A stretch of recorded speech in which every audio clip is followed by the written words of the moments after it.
Well, I don't think weeks get bigger than this week in the Ontario Hockey League. It will be the OHL that hosts the Memorial Cup in 2027, and the announcement of which market, which franchise will be that host team in 2027 has just been made. So, look, you're in the right place for that big information. And even in between, this is the greatest development league in the world. That's why you're here with the OHL podcast. So while you're here, make sure you take that second, hit the subscribe button right now. There you go. Now you will not miss a single episode. My name is Mike Farwell. Find me on X at Farwell_OHL. The man over there is Dan Mahar. You'll find him on X at his name, Dan Mahar. And Dan, there's no disputing whatsoever that weeks, they don't get bigger than this. It only comes around every 3 years, and it just so happens to be right in our neck of the woods in 2027. Yeah, and the two teams that were vying for it, Kitchener and Guelph, played back-to-back games right before the announcement. Like, is this Hollywood drama or what? I think the CHL had something up their sleeve. They did it very well. And in keeping with the Hollywood drama theme, a little twist at the end. Remember, you can get in touch with us on this podcast anytime. Drop an email, ohlpodcast@rogers.com. We're on YouTube. We're on Instagram, the OHL Podcast. But let's dive in.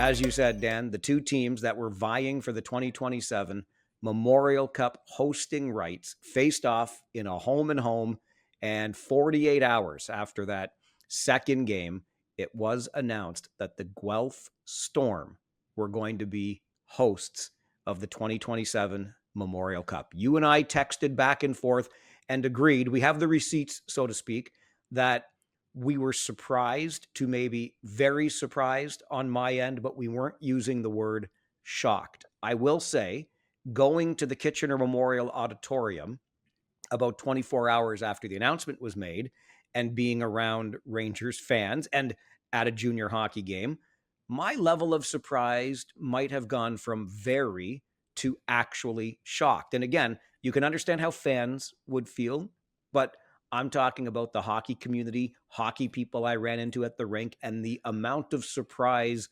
they were expressing may have moved my needle a little bit, but there's lots to talk about here. I'll let you take first crack at it. The Guelph Storm, Dan, over the Kitchener Rangers will host the 2027 Memorial Cup. Yeah, and you're absolutely right. Surprised but not shocked. And I'll shout out one of our listeners, shout out Scott, who said we might have been a little Kitchener blinded in our commentary on who was going to win. And fair enough, maybe we were.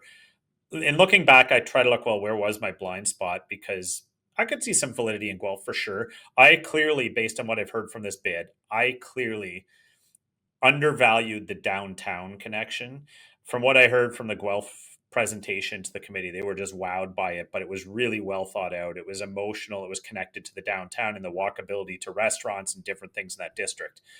I admittedly had kind of overlooked that to some extent. I thought, well, the auditorium's in a great location with parking and highway access and whatnot, but it is far from some of those amenities. So that obviously played in.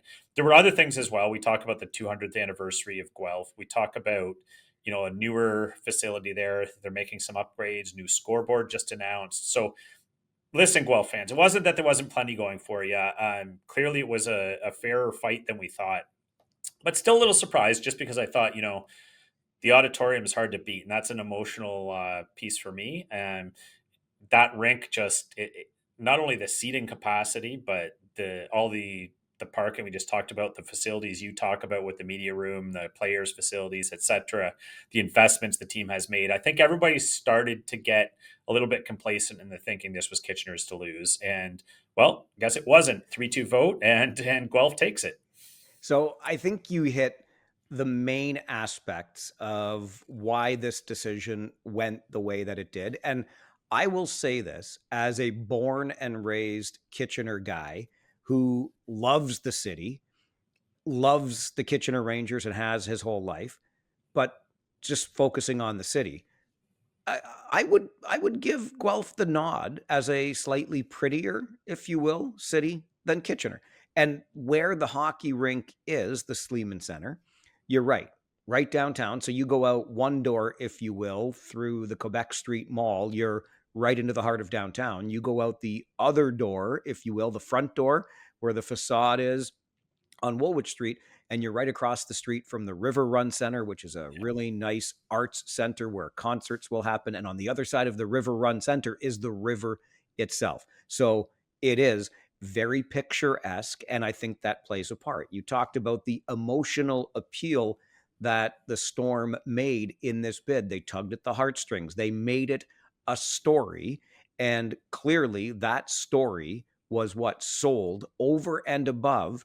And I'll go back to what I said at the outset, Dan. The number of people I ran into at the rink on Friday, the day after this announcement was made, who were flabbergasted that it would go this way because hockey wise, and it's not taking anything away from the Storm as an organization, but you've got a bigger arena with more seats that frankly is more attractive. The Kitchener Memorial Auditorium is a much prettier arena than the Sleeman Center. So from the hockey side of things, it just made too much sense to go Kitchener's way. So the Storm had to figure out a way to flip that narrative on its head and have the successful bid. And they certainly did that with that, again, storytelling, heartfelt appeal. And it worked to perfection in this regard. I want to be clear here, too. I don't think this, like, if we even still talk about our level of surprise, it doesn't mean that Guelph is going to do a bad job of hosting. In fact, I'm certain that Guelph will do a very good job of hosting. Could Kitchener have done a better job? I guess we'll never know because obviously they're not going to get the chance to do that. But Guelph will do a very good job of hosting. As you know, I started my OHL broadcasting career with the Storm and in Guelph. I've still got friends there to this day. There are a ton of good hockey people there, good arena people there that I am so happy for in all of this. They did their hard work. They won the bid. Good on them. I don't think it's fair to whiz all over the Rangers and their fan base for being unsuccessful. And just because you thought it might have gone Kitchener's way, it's not fair to whiz all over Guelph and say, well, it's going to suck now because of this, that, or the other thing. They will put on a good show. And that's the way they pulled it off with that, again, emotional, heartfelt appeal, told some great stories. And here we are. I might take it a step further and get your thoughts on this, Dan, just from the hockey side of things. And it was pointed out, and it's clearly not wrong, that going back to the 1990s, 4 OHL championships for the Guelph Storm as a franchise. Only one franchise in the Ontario Hockey League has won more OHL championships than Guelph in that time. And I think we all know which franchise that was. So that must be a feather in the cap. And I would give another nod here to George Burnett. This is not to take anything away from Mike McKenzie, but George Burnett is a guy that's been there and done that. He was coaching Guelph when they won an OHL championship back in 1998. George Burnett was there when the Belleville Bulls took the Kitchener Rangers to Game 7 of the OHL final in 2008. Again, Kitchener wins that OHL championship and hosted the Memorial Cup, but Burnett built a strong enough team to get to Game 7 against that strong Kitchener team. So I think that says something. And then, of course, Burnett there again in 2019 when the Storm won another OHL championship. So his pedigree of building a winner may have factored into this on the hockey side as well. Your thoughts on that angle? I think it's a great angle, and you're absolutely right. And when I look at who could successfully host a good Memorial Cup in the OHL, honestly, I think it's the vast majority of teams and markets. And like I was on record as saying, I kind of in my heart wanted to see Sioux bid and Sioux get it because I think that's a fan base that really deserves it. I think they would have done a great job. But when I look at the franchises that also could have done well, obviously Guelph. Guelph has great fan support. Guelph has great hockey tradition. You referenced the 4 titles. You referenced George Burnett's history and some of the history through Guelph. They just retired Dustin Brown's number the other day. We all remember how good he was, and Danny Paille was there for that. And there's a really storied history there, and I think they've got plenty to offer. So I think everything you just said is valid, and I have no doubt Guelph is going to host it well. And you know, when I think back now that the decision has been made, and everyone kind of thought, well, yeah, it's got to be Kitchener's to lose, right? And I look at the factors that maybe weren't as big as we initially thought. And one of which, so the CHL kind of teased this when they awarded it to Rimouski. And they said that they didn't want seating capacity and profit to be the determining factor because they wanted some of those smaller towns and that CHL feel to be part of it. So if you read the tea leaves for what they were saying and some of the information they had, yeah, it absolutely makes sense that Guelph could win this, especially they had hosted not as recently as Kitchener. A lot of things kind of were going for them. So again, it's kind of hindsight. And yeah, well, once they make the decision, yeah, I kind of missed a couple of these things. But the one thing that is a certainty to me is Guelph would do an absolutely great job at this.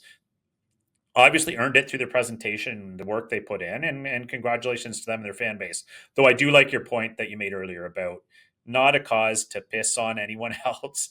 Uh, let's be adults here. I think it's a great thing for the league regardless, and Guelph is the market that gets it this time. To that end, this is kind of sports in a nutshell, isn't it? Somebody wins, somebody loses. That's kind of why we like sports. And Guelph, obviously, the winner in this. There were a lot of long faces in Kitchener, fans and otherwise, the next day when I was there. I can assure you of that. But here's something to keep in mind. I mentioned having started in Guelph all those years ago, and some of that arena staff is still there from my time. And I have great relationships with them. So one of the things that we learned, thanks to Tony Saxon's reporting in Guelph today, is that when the selection committee came into the Sleeman Center, they had deliberately popped popcorn to have that arena atmosphere, right? And listen, you know, Dan, as well as anybody, when it comes to storytelling, if you invoke the senses, right, you're going to tell a better story. It's going to be remembered better. So the smell of popcorn. Well, I also work late on home games when I'm in Kitchener.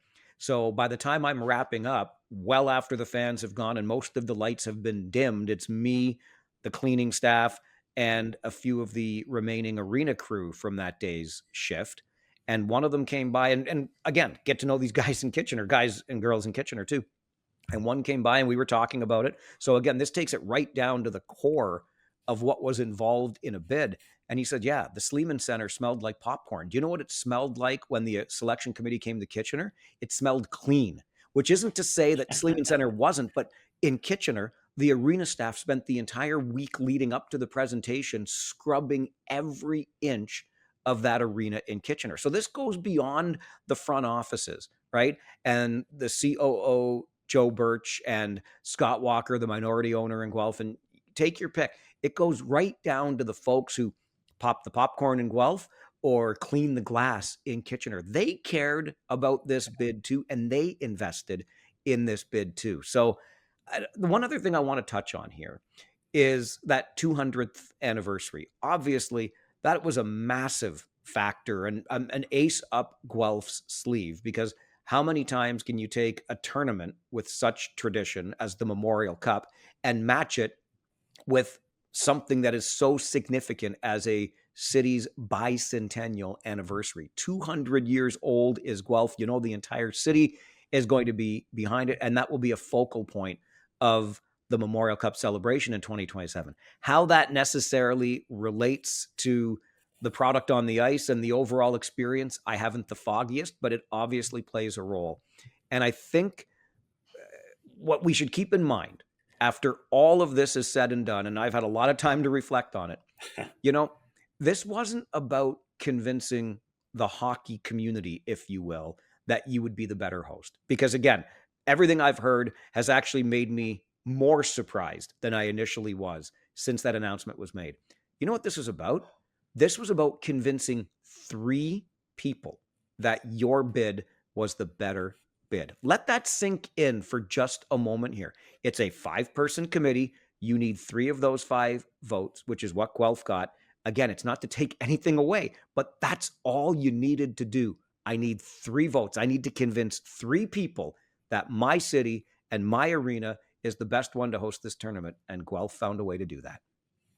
Yeah, exactly. It's not even trying to pull the wool over people's eyes, but when you talk about having 5 people and you just need 3 of the votes, it's that emotional appeal. It's understanding who they are and what it appeals. I understand one of the reps was a tourism person. Well, what appeals to them? That downtown connection we talked about, right?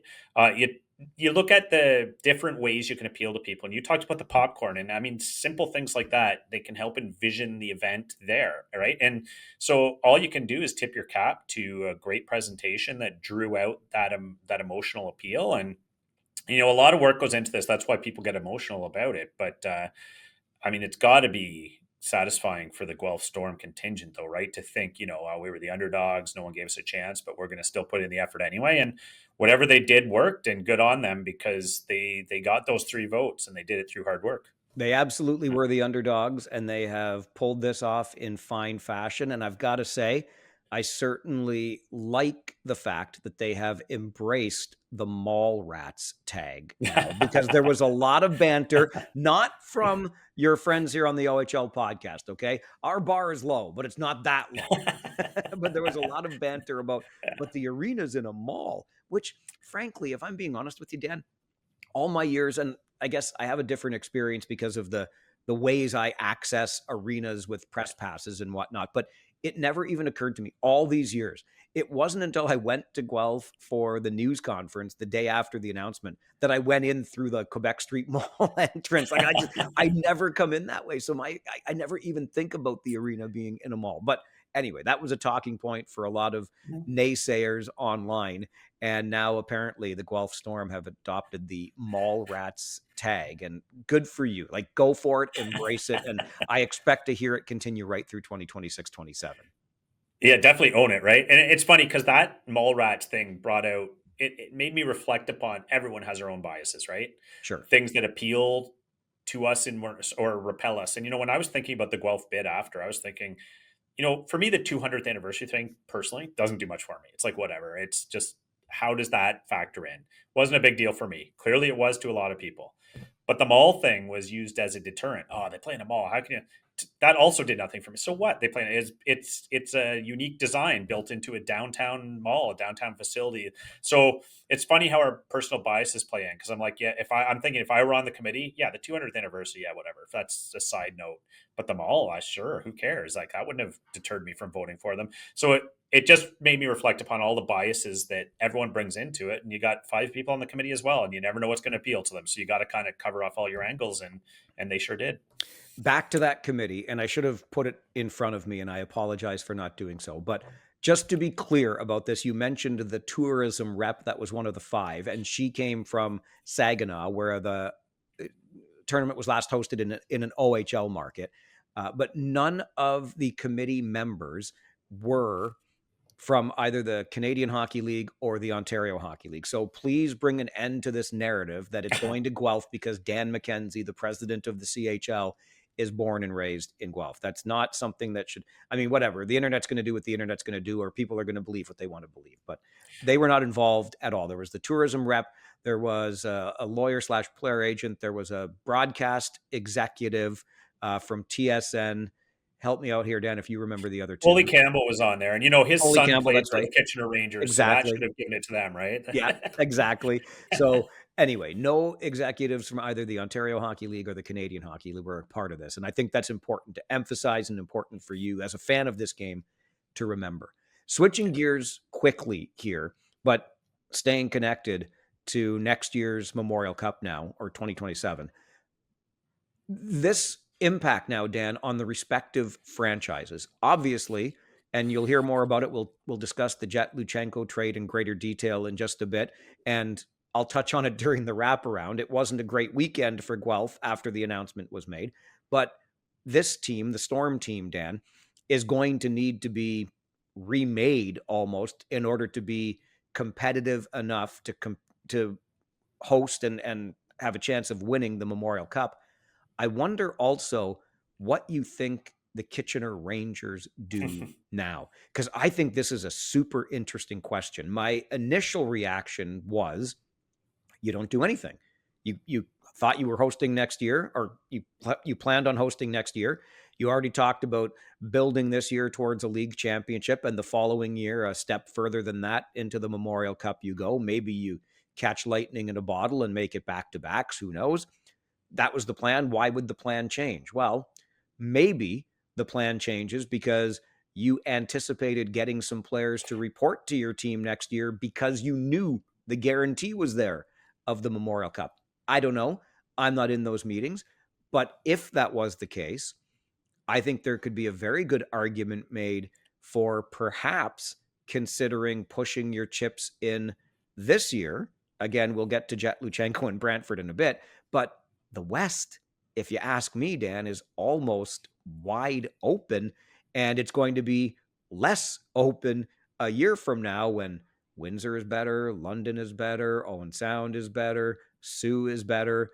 Guelph is very good because they're hosting. I mean, my goodness gracious, you could be the team that asserts itself now or one of 5 or 6 in the mix next year. So I'm kind of glad I'm not in those meetings. I think you really could go either way if you're Kitchener, but how do you now look at these two rosters and predict or project what happens next?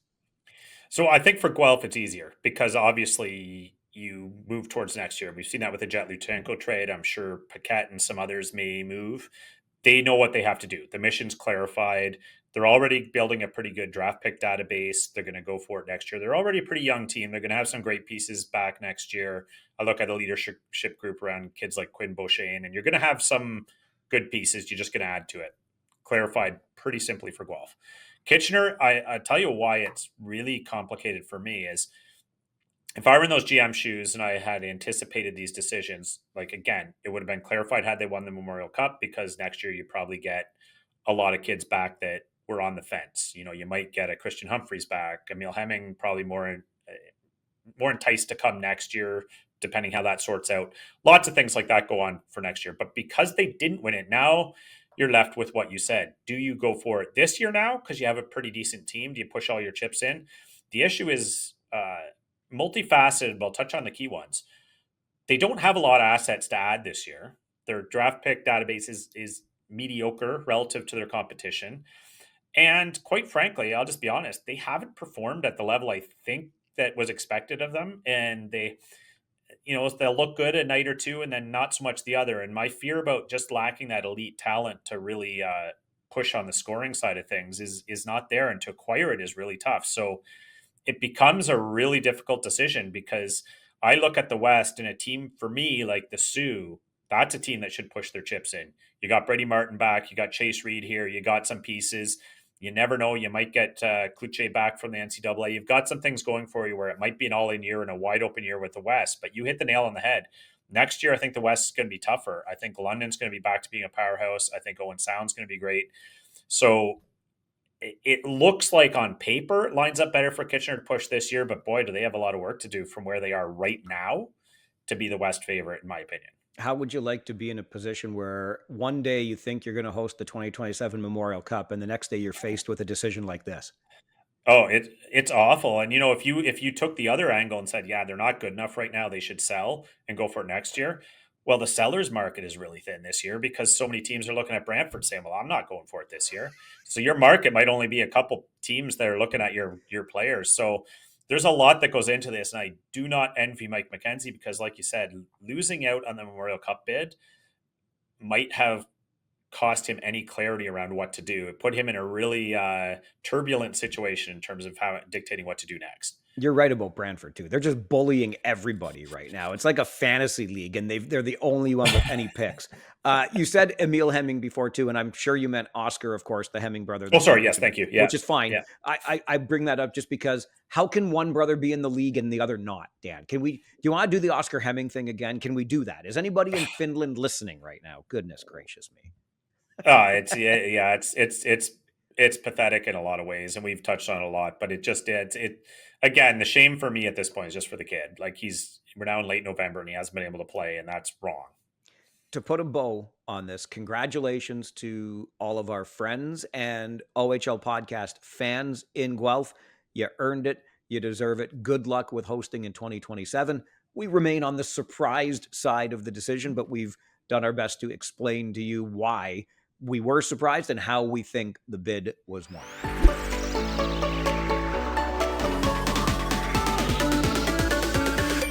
Let's turn our attention to that big trade, Dan, that we have alluded to a couple of times already. we knew this was going to happen. Everybody, as soon as it was announced that Guelph would be the Memorial Cup hosts in 2027, knew that Jett Luchanko's days were numbered. We didn't know that would mean less than a week, but that's what it turned out to be as the Storm and the Bulldogs work out a swap. Luchanko to Brantford for Lane Gallagher, 2 seconds, a third, and a fifth. I have no doubt that Lane Gallagher is a very nice player. From where I'm sitting, Dan, that's not the return I expected for Jett Luchanko. No, and there's a few factors at play here, right? When I first saw the return, my first thoughts were could be a few explanations why it looks a little light. One being the fact that Brantford really might be one of the few bidders on the market, so the prices are down. We know there's new rules in place around how many picks you can give away, how much into the future you can go. So that's kind of limiting returns to some extent. And then there's the conspiracy theorist in me, Farwell, who I says, love bring it on. Reach behind you, grab your tinfoil hat. Let's go. "Yes, Yeah. yes, I'm going to float this. I know the reaction I'll get from some areas, but Brantford is going all in this year. Guelph's got the Memorial Cup next year.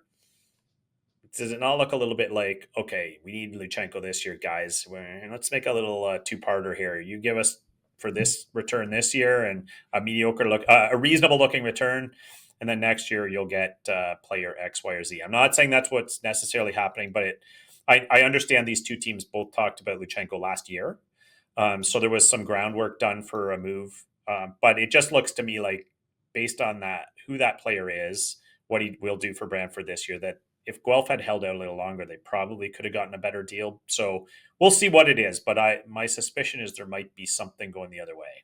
Was that really what you're alluding to?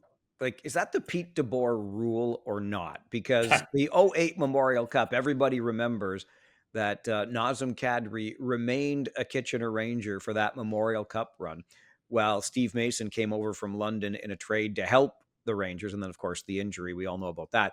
But the very next year, off went Nazem Kadri to the London Knights. And what appeared to be a deal that was made in 2008 that didn't get consummated until 2009. And I thought the league was monitoring these. I don't know. I'm trying not to feed the conspiracy, but here's me with a ladle dumping it on you now. Well, no, it's true. They did rule against those types of deals. So, but we all know. I mean, we're not naive. We know that you can work around these things, right? Oh, this was an unrelated deal. What are you talking about?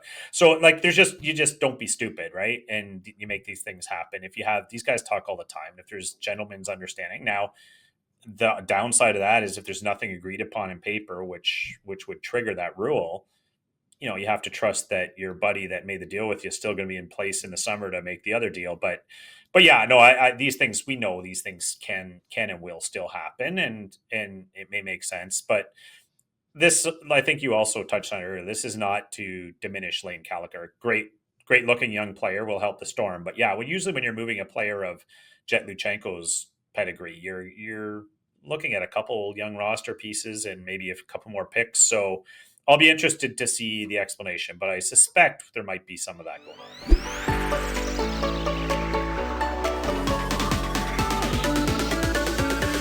There was a handful of more trades made in the Ontario Hockey League this past week. We'll get to those a little bit later in this episode of the OHL podcast, but one more piece of big news really to touch on, and it goes back to what we were talking about last week. It's funny, Dan, we admitted last week on the show that we were recording before the announcement was made about the length of Luke Dragusika's suspension. Of course, Dragusika with Brampton, we all know by now, took a baseball-style slash from behind to the face, upper head of Brady Blasig of the Oshawa Generals. And when Dan and I were recording a week ago, we figured by the time our episode is released on Tuesday morning, when these things always come out, the league would have already ruled. Well, it turns out they didn't rule until much later in the week. And what we had alluded to in our conversation last week seems to have come true. It's a 48-game suspension plus playoffs, which basically means the remainder of the season. Dragusika's season has been erased. He's suspended for the remainder of it, which is kind of where we found ourselves. And I can't help but wonder if it took the time that it did. I mean, maybe in part because they didn't want it to come before the Memorial Cup announcement. But what I think more than anything is that legal had to be heavily involved in ending a player's season. Bingo. I think that's exactly it. Yeah, because I'm going to take the league side on this one. I heard a lot of commentary, but oh, how incompetent is this league? They haven't ruled yet. So take a step back and just consider it. It's a serious incident. It's clearly going to be multiple games. So you're not worried about letting the team know whether or not the kid's going to be available to them on Thursday, right? They know he's not going to be available to them for weeks. So knowing that, and it is a kid's future, it is a lot of things. There's a lot of motion. You take that, 24, 48 hours to let it subside, collect information, collect opinions from both sides, get all the information you need. And you're absolutely right. There's a legal element here too, because this impacts Dragusika's future, his earning potential, all those things. I know a lot of people in the background right now are puzzling about, who cares? You do that, you forfeit it. Okay, but let's be fair, in legal processes, that's not how it works. Everyone has a right to legal due process, and the league has to make sure they're on solid ground to make this ruling, and probably even discuss it with the kid and his family ahead of time before the ruling comes out, so that all sides are involved. So this is one, Mike, where I have no problem with the league taking some time and making sure they get it right. And we all knew it was going to be a long one, and I think you and I had it right. It was the rest of the year, and we'll see if there's we know there's going to be an appeal, but I think they got it right here in all regards. Yeah, not to pat ourselves on the back, but that was kind of where we were at a week ago when we were talking about it prior to the announcement being made. I would agree with what you just said.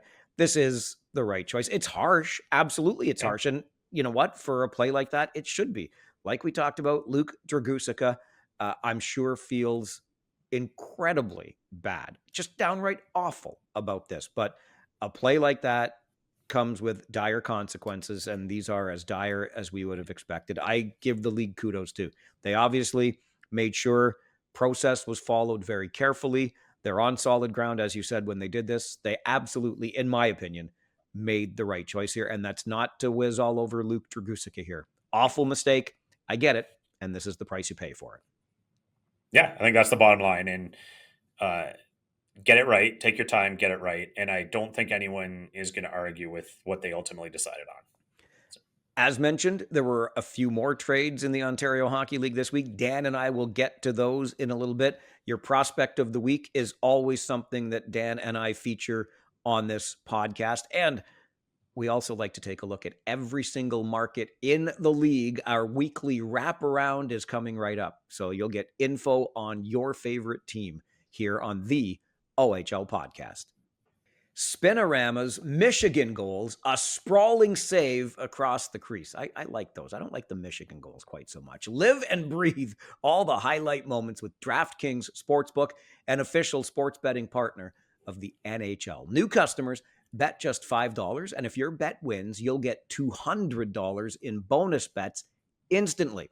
Download the DraftKings Sportsbook app and use code THPN. That's code THPN to turn $5 into $200 in bonus bets if your bet wins. In partnership with DraftKings, the crown is yours.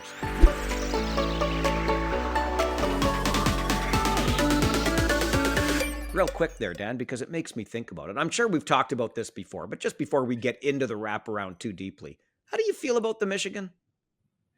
eh, I would say it no longer wows me, but I'm not like old school, get off my lawn against it either. If you can pull it off, good on you. But it's not like I see it for the 15th time now and say, wow.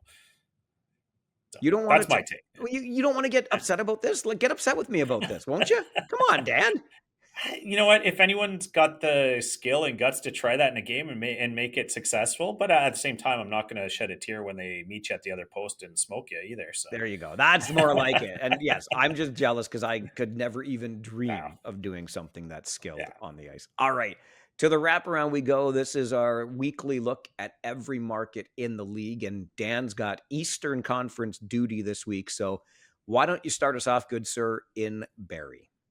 Sure. And yeah, you remember not long ago with Barry Mike, we were talking about how they couldn't score and finding offense would be a problem. Well, now you look at the league leaderboard, third overall in points, Cole Baudouin with 37 in just 20 games. He hasn't even played the full season.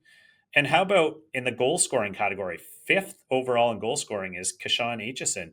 And for those that are forgetting, that's a defenseman, fifth overall in goals. So the Barrie Colts have found some scoring.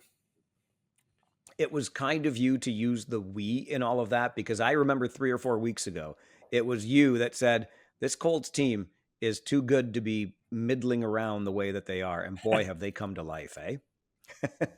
Yeah, it was only a All matter of right, I'll time. start It the was only a matter West. of time. Exactly. I'll start the West in Erie, and it wasn't just any old win for the Otters last Saturday. It was the win that pulled them out of the basement in the Western Conference. Dylan Edwards, a pair of goals. Erie doubled Sarnia 4-2. And at the same time, the Otters leapfrog the Sarnia Sting in the standings. Erie picked up points in both games last weekend, extending Barrie to a shootout the night before they doubled up on Sarnia.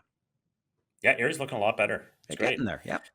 They are. And Brampton, another team that is entertaining. So here's the thing: I watched them play the Sudbury Wolves, and 4 points again for Jakob Figeber, 2 goals, two assists to continue to lead that team. A great goal from Gabriel Sherratt. Lots of entertainment in that 8-2 win. I just wish I wasn't one of the only few people that actually saw it, Mike, with only 1,789 in the stands for that. They're worth watching, guys. Get out there. That team has some ability. Did you sit at the CAA Center and watch it, or were you checking it out? No, it was Okay, on yeah, on TV Flow, for yeah, me, but yeah, which yeah. is fine. But they announced, Dan, I think when I was there, they announced almost 19. I can't remember, but those are inflated numbers. I'm not Oh, trying to pick on them. We all know, but yeah, you're right. Brampton, get out there and watch this exciting team, right? right. There wasn't 1789 in the stands. That's just what was announced. So when you round down, it's not enough. Exactly. Yeah. As exciting as Brampton is, I'm not sure any team in the league right now is more exciting than the Flint Firebirds, where I stop next, and they must be going bananas at the Dort, because how about the longest winning streak in almost 6 years for Flint? They've reeled off 9 in a row, the longest streak they've enjoyed since winning 15 straight back in early 2020. This current streak includes wins over the Sioux, Owen Sound twice, and Brantford in a shootout. Over the 9-game heater, the Firebirds have scored 42 goals. They've allowed just 21. Glad we declared them a wagon last week, because they certainly are. So Yeah, last week we did, but where were they in our preseason predictions, Dan? yeah, fair point. Fair point.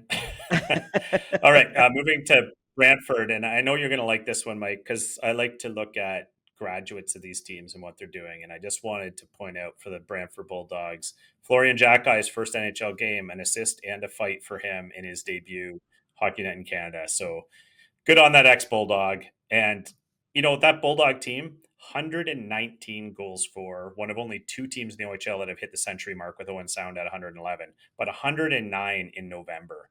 Wow. So that team is also a wagon, Mike. Watching the Jackeyes play for Montreal, and I'm going to be a lifelong fan of Arbor, not just because he played in Kitchener, but his story, and it's too well documented. I don't need to go into it. It's just so good.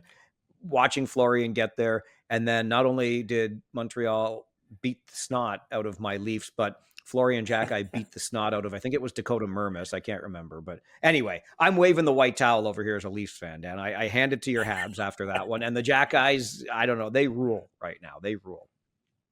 It's a great Guelph, story. Both that it is. family. Yeah. It absolutely is. Guelph is Yeah. the next stop for me on the wraparound. And here is the Storm's reward for being awarded the Memorial Cup last Thursday. They had to play a 3-3 starting on Friday. And how do I put this as nicely as I can? I'm not trying to pick on you, Guelph, but things did not go well last weekend after the announcement. They lose all 3 games to Owen Sound, Flint, and Windsor, and they surrendered 19 goals in those 3 games. One of those losses, and this is going to come back later in the wraparound, so pay attention here. One of those losses was on Dustin Brown jersey retirement night, and that means the Storm are 0 for their past 2 jersey retirements. They also lost a game to Kitchener back in 2015 when they retired Jeff O'Neill's jersey. So there you go. Jett Luchanko was a bright spot, though. He had 5 points in that loss to Owen Sound, all of them assists. That's a career high, 5 points in a game. Luchanko has had a handful of 4-point games, but unless I missed one, Dan, he's never had a hat trick. Yeah. So the 4-point game, he's had some 2-2s and 1-3s and 5 assist games, but he's never had a hat trick. Maybe that'll change now that he's a Brantford Bulldog. Well, hey guys, when you have 5 points in a loss, play some defense. Bam. just saying. All right, moving on to Kingston. So a couple things jumped out at me at the Kingston Frontenacs because things aren't going as well for them as they could be. But I look at one of the very few teams in this league with 0 point per game players. So that scoring's obviously a little bit of an issue still there. And the other thing, Mike, just 178 penalty minutes. Normally that's a good thing. It indicates discipline. But when you're 42 penalty minutes less than the next lowest team in the league, maybe you're just not tough enough, you're not rough enough, you're not getting in the trenches enough. Just an observation, but a couple unique stats about that team right now. Yeah, penalties can be earned, right? You can draw them just by, as we always talk about, keep those feet moving, go to those dirty areas and force the other team to take penalties against you. Absolutely. It's something you can earn in this game. Yeah. And maybe I'm that's looking something to look at when you're looking to improve. for sure. So, I'm looking at Kitchener next. He doesn't have enough minutes yet to show up in the league standings, but very quietly here, goaltender Jason Schaubel put together a nice little run.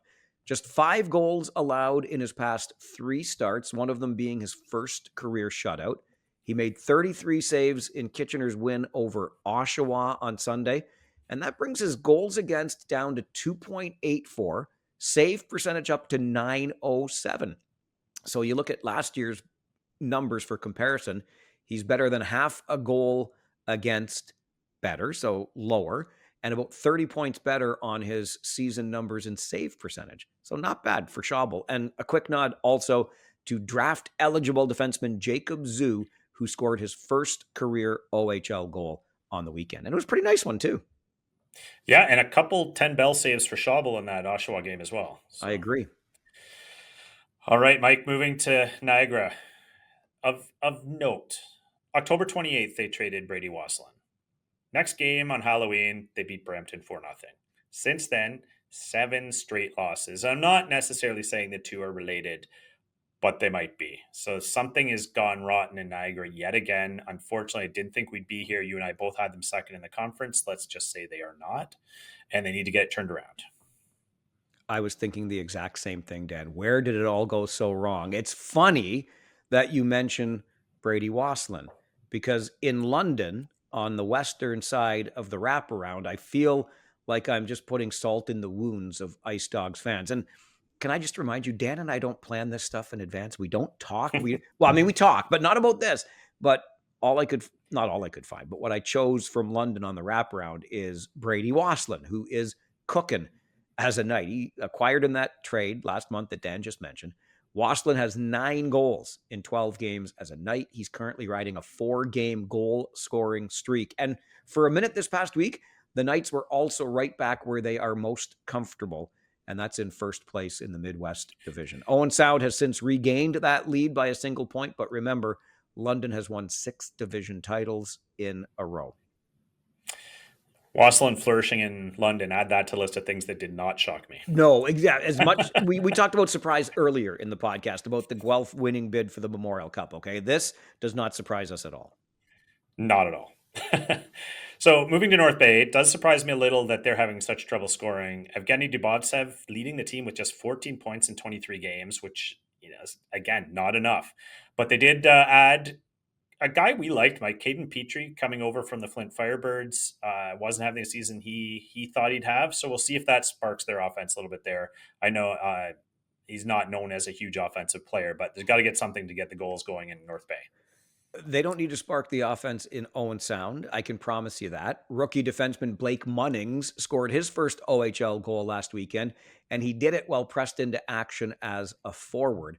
That just so happened to be the same game where the attack got hat tricks, plural, that's right, from both Tristan DeLille and Cole Zarowski. Owen Sound has a ridiculous 111 goals this season.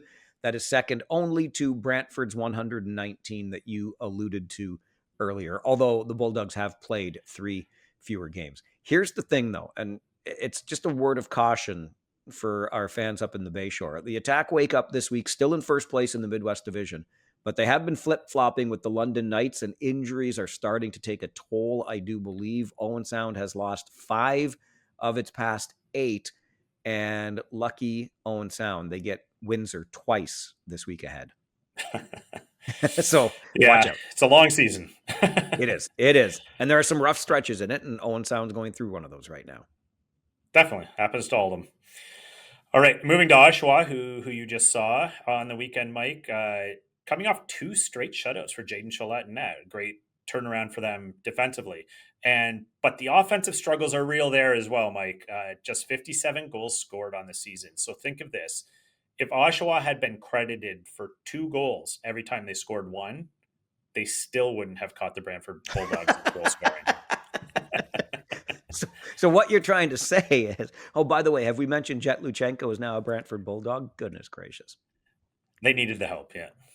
Saginaw is my next stop here in the West. Bear with me, because the Windsor Spitfires, I'm talking about Saginaw, bear with me, but the Windsor Spitfires have lost a total of only 8 times all season. That's across the board, regulation or extra time combined, okay? But 3 of those 8 losses for Windsor, the Western Conference leading Spitfires, have come at the hands of the Saginaw Spirit, who won their end of a home and home last weekend for their 3rd triumph over Windsor this season. The Spirit have 2 regulation wins and 1 shootout win over Windsor for 3 of their 8 victories on the season. So for some reason, the Spirit has got the Spits number. Yep, just have their number. That happens. Yep. All right, turning to the nation's capital, Mike, and I keep telling, I was one of them that predicted they weren't going to do very well this year, and they proved me totally wrong. 36 points, 2nd overall. And I keep hearing, oh, the bubble's going to burst. The bubble's going to burst. Well, what if I told you of their first 25 games, 17 have been on the road? This team's about to have a major run of home games, and we all know how fun it is to play in the Ottawa Civic Center against the 67s, even when they're not good. So look out. I don't think that bubble's bursting anytime soon. And we got an up-close look at them last weekend, Dan. I thought that was a hell of an entertaining junior hockey game between Kitchener and Ottawa. Well played on both sides of the puck.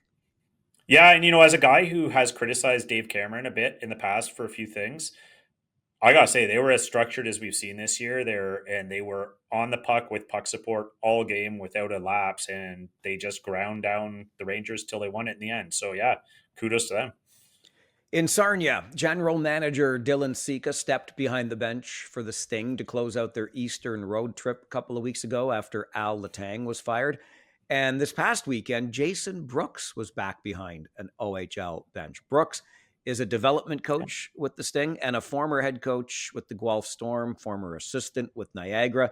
He also coached the GOHL's Listowel Cyclones to 2 Cherry Cups and the Cyclones' first ever Sutherland Cup championship. I just wanted to mention Brooksy because he is one of the true good guys in this game. An absolute beauty. It was nice to see. I know it's not a permanent thing, but it was great to see him.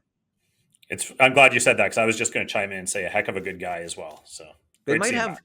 It is good to see him back. They might have another good guy, a previous guest on this podcast, showing up in Sarnia in the not too distant future. Who knows? There's some rumblings out there though that they've got their coaching situation sorted out. Nice teaser. Yes, it is. Going back to our predictions again, the Peterborough Petes. I can't remember if I had them 4th or 5th. Either way, it's pretty darn close because they are sitting alone in 4th in the East right now, looking like they're going to have a lock in that range of the standings.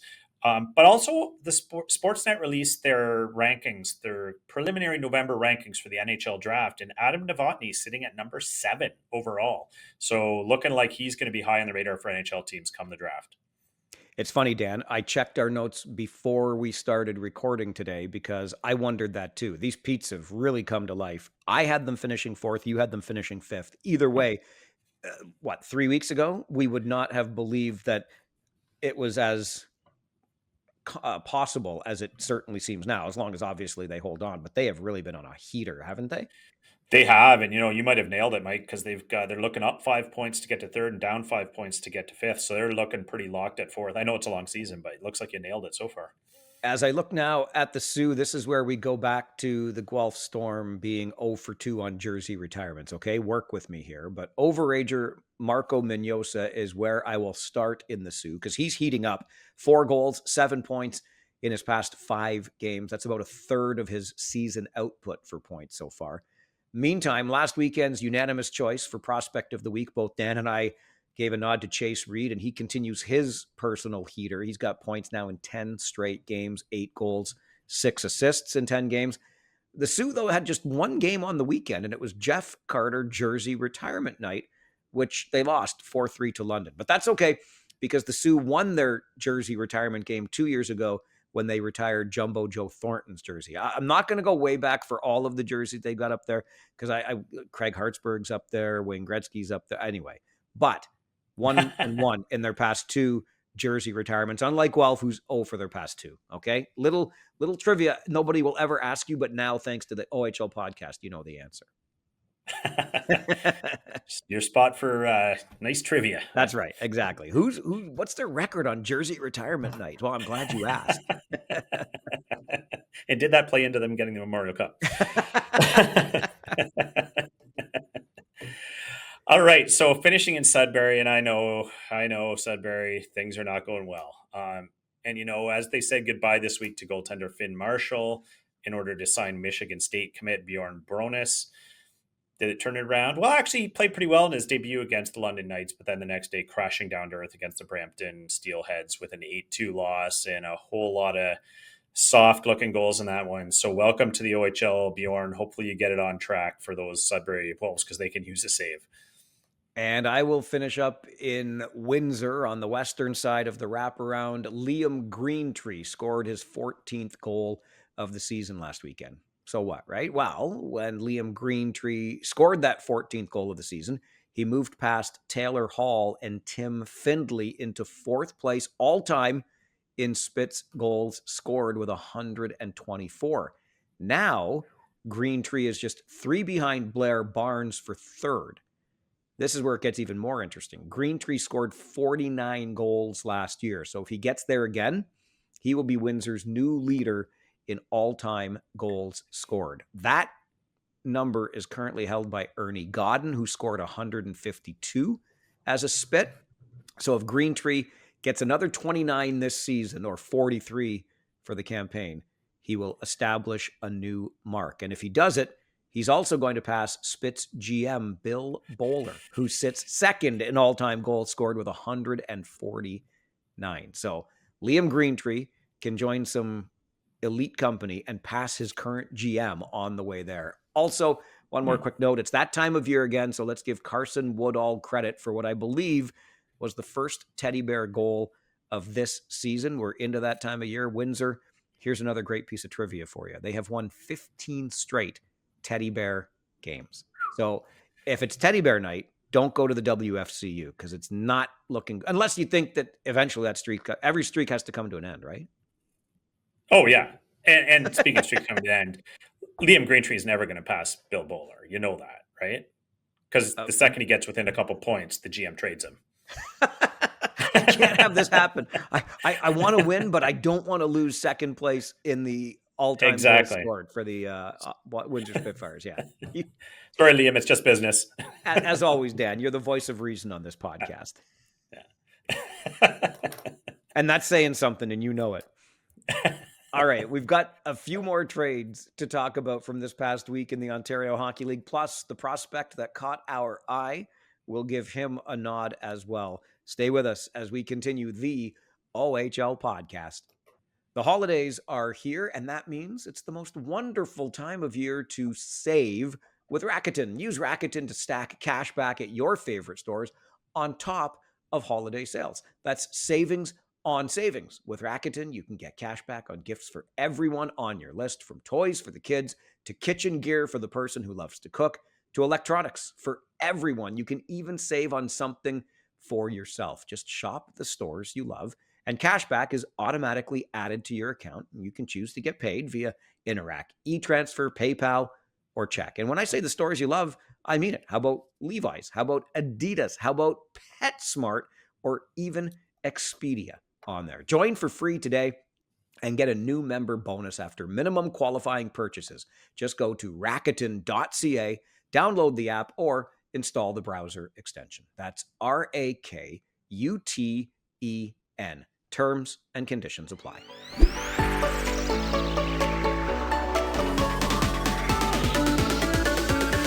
Jett Luchanko, obviously the big trade of this past week. He is now in Brantford, where apparently everybody is, as the Bulldogs remain unbeaten in regulation and are just bullying the rest of the league. There were, though, Dan, there was a handful of other trades. I'll run through them. Zach Wilson goes from Saginaw to Sudbury for a 13th rounder. Paulo Frasca from Windsor to Sudbury for a 15th and a 5th. Caden Petrie, you mentioned this during the wraparound, from Flint to North Bay. Anat Pazzi and a 4th rounder going back to the Firebirds for that. Carter Kostach moves again. He goes from Sarnia to Sudbury for a 6th and a 5th. And Ty Challenger goes from Erie to Sarnia for Case Kamzik, who gets to go back to his home state in Pennsylvania. So 5 trades, none of which register quite as much as Jett Luchanko. But what do you think of the moves we heard about last week? Yeah, you're right. All kind of, I don't want to call them minor tinkering at the risk of offending the players involved, but they were kind of some change of scenery deals. I mentioned Caden Petrie probably needed a change of scenery. The ones that I think intrigue me there, though, are the Sarnia moves, really. I think Carter Kostach is a talented player, a hard worker, had the terrible eye injury, has had injuries this year, has just had trouble finding his footing in the league. But I think there's a lot of potential there, and it's a great gamble for Sudbury and probably needed that change of scenery. And then coming the other way, getting Tyler Challenger. I mean, that's a high pick in the OHL draft. A kid that we referenced on this pod a couple times hasn't really found his footing in the OHL. So I think it's a really worthy gamble for a team that's in the position that Sarnia's in. And if you can find something, you referenced some new coaching coming in Sarnia, great opportunity for Tyler Challenger there. So the Sarnia moves kind of intrigued me of what we saw this week. I don't know about you. Yeah, they part with Kamzik, as mentioned, going to his home state of Pennsylvania. You just need to move a couple of picks, and you send Carter Kostach up to Sudbury, which I agree with you. There's a guy in Kostach that has, I think, a lot of upside if he can just get that, I don't know, that good feeling, I suppose. But certainly a low risk move there for Sudbury, a couple of picks. And I'm most interested. I think Ty Challenger's a real nice piece, to be honest with you. You mentioned last week on this show, Dan, that he was probably a guy that could use a change of scenery. So now he's going to get it. And I find it interesting that Dylan Sika is kind of tinkering with his roster even before he gets that next coach in place, whoever that coach may be, although we have suspicions that may have been a recent guest on this podcast. We'll see how that works out. And now that I think of it, I wonder, and I think he would have had Ty Challenger with him at the U17s or U18s as well. So that this coach that we're thinking about that was a recent guest, you just have to go back a couple of weeks, had Alessandro Diorio at the U17s. He had Beckham Edwards with Hockey Canada as well. So maybe putting together a team that is familiar with the new bench boss that might be coming to Sarnia. But I find that interesting. Before you get the coach in place, you're starting to tinker with the roster. And when Flint made their deal, I like Pazzi just fine. I was surprised that the Firebirds, like when you're winning 7, 8, and now up to 9 in a row, why are you tinkering with anything? But I'm not the GM. You said right away, it's a guy that probably could do with a change of scenery. But that one caught my attention because I just thought when things are going so well, I wouldn't touch a thing. But that's just me. Yeah, you know what? That's certainly the surface logic, and it makes sense. I do think that maybe sometimes when things are going well, you look at maybe someone's not quite fitting into the new scheme, things aren't going quite well, and you want to kind of maybe remove that from the scenario, and maybe that's just where Petrie was at. But I like Potsy too. He's got some upside when he's going, and the way that Firebird team is skating right now, he might fit right in there as well. So sometimes you have to tinker even when you're winning if you see the opportunity.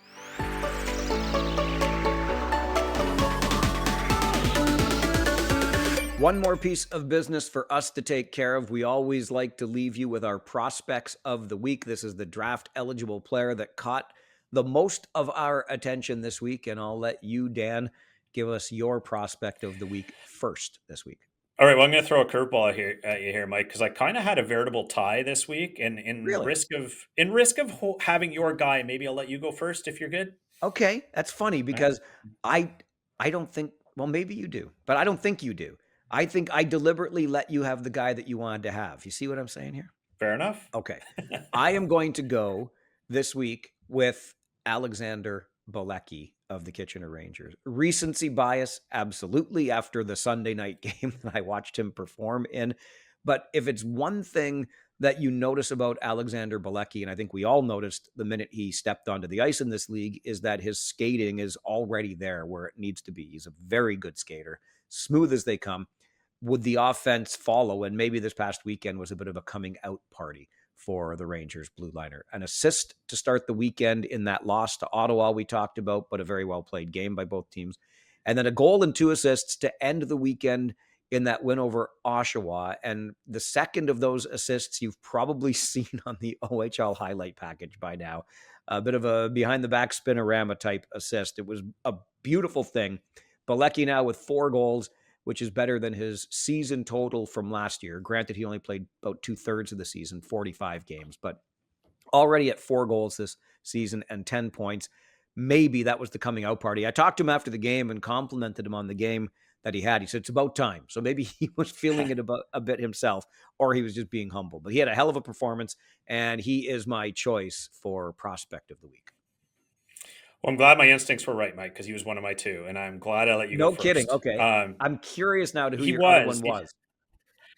Well, I'll just wrap on Bilecki and say that I commented on the game Friday night that, wow, Bilecki's really playing well. And this was before his big coming out party in Oshawa. And just in general, for the last few games, he's been playing. I think we all saw it, Mike. You and I saw it last year as a 16-year-old that the tools were there, the potential's there, and he's just kind of starting to put it together and figuring out how not to expose himself defensively and make the right reads and the right pinches. And boy, it looks like he's figuring it out because he was terrific this week. So my other guy, who I'll give it to, is a little less out there. So it's Caleb Malhotra on the Brantford Bulldogs. I mean, get another 2-goal, 2-assist game in his last outing, 29 points in 23 games. Another guy, we talked about Adam Novotny.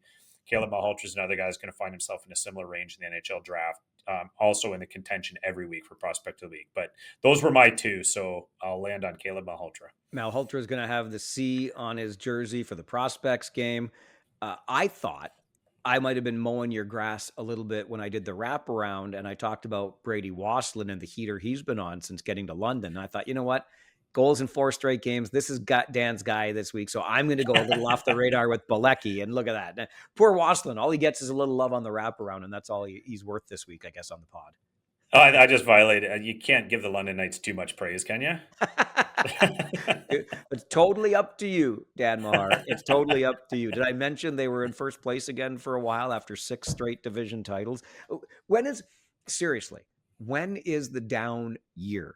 It doesn't exist apparently. No, well, we said their floor is 4th in the conference. They just bounce between 1st and 4th. So that's what they do. Okay. It's such a logjam right now in the West, though. If somebody puts together a few, honestly, and we got to go. People have lives to lead here, but boy, it's been a great week, and I love the game at this level. If London had not suffered back-to-back losses unexpectedly in North Bay and Sudbury, they're almost cruising right now because Owen Sound's struggling a little bit. The Rangers have been struggling a little bit, and that Western Conference is just nutty. Even Windsor hasn't taken the reins and run away. Like they started like a bat out of hell, but they've kind of come back to the pack a little bit, and who knows? Interesting. But their floor might not be 4th this year, London, the way they're going right now. It may not be. And just teaser before we go is Kyle Raftis. It's your year. It's your year. Look at your draft picks. Bolster that team. Your team could be the Western champion. That's my hot tip for you, Mike. That is the second time Dan has pumped some Greyhounds tires. All right, you heard it here first, Sue. Dan Mahar on the OHL podcast says, get on the phone with him right now, Dan. We'll end this podcast. You call Kyle and say, Raftis, here's the plan, okay? I got this deal worked out for you. When it happens, we'll dissect it here on this show. We do love following this league. Remember to stay in touch with us. We love the interaction. Drop a comment wherever it is you're listening or watching. Send us an email, ohlpodcast@rogers.com. YouTube and Instagram is the OHL Podcast. And you'll find Dan on X at his name, Dan Mahar. I'm on X at Farwell_OHL. Come back here every Tuesday. You hit subscribe, right? So it's going to come automatically. A new episode of the OHL Podcast.